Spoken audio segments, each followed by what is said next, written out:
యెరూషలేము ప్రాకారము కేవలం 52 రోజులకు కట్టి సమాప్తమాయెను. ఈ అద్భుత విజయాన్ని చూసిన శత్రువులు ఈ పని మా దేవుని వలన జరిగినది అని తెలుసుకుని అధైర్యపడ్డారు. అయినప్పటికీ యూదా ప్రధానులలో కొందరు టోబియాతో బంధుత్వం కలిగి ఉండటం వలన నెహెమ్యాకు అంతర్గతంగా సమస్యలు ఎదురయ్యాయి. గోడల నిర్మాణం పూర్తయి తలుపులు నిలబెట్టిన తరువాత నెహెమ్యా పట్టణానికి రక్షణ మరియు పాలన కోసం ద్వారపాలకులను, గాయకులను, లేవీయులను నియమించాడు. తన సహోదరుడైన హనానీకిని, కోట అధిపతియైన హనన్యాకును యెరూషలేముపై అధికారమిచ్చాడు. పట్టణం విశాలంగా ఉన్నప్పటికీ అందులో జనాభా తక్కువగా ఉన్నందున ప్రతి నివాసి తమ ఇంటికి ఎదురుగా కావలి కాయాలని నియమం పెట్టాడు.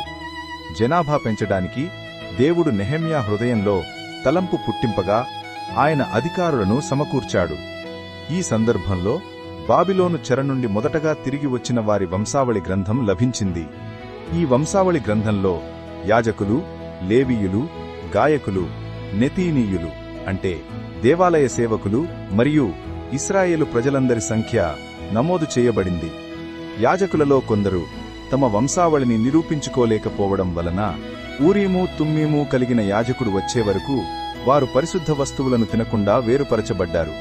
సమస్త సమాజకుల మొత్తం సంఖ్య 42,360 మంది. సేవకులు, గాయకులు మినహా ప్రజలు తమతో పాటు గుర్రములు, ఒంటెలు, గాడిదలు వంటి పశువులను తీసుకువచ్చారు.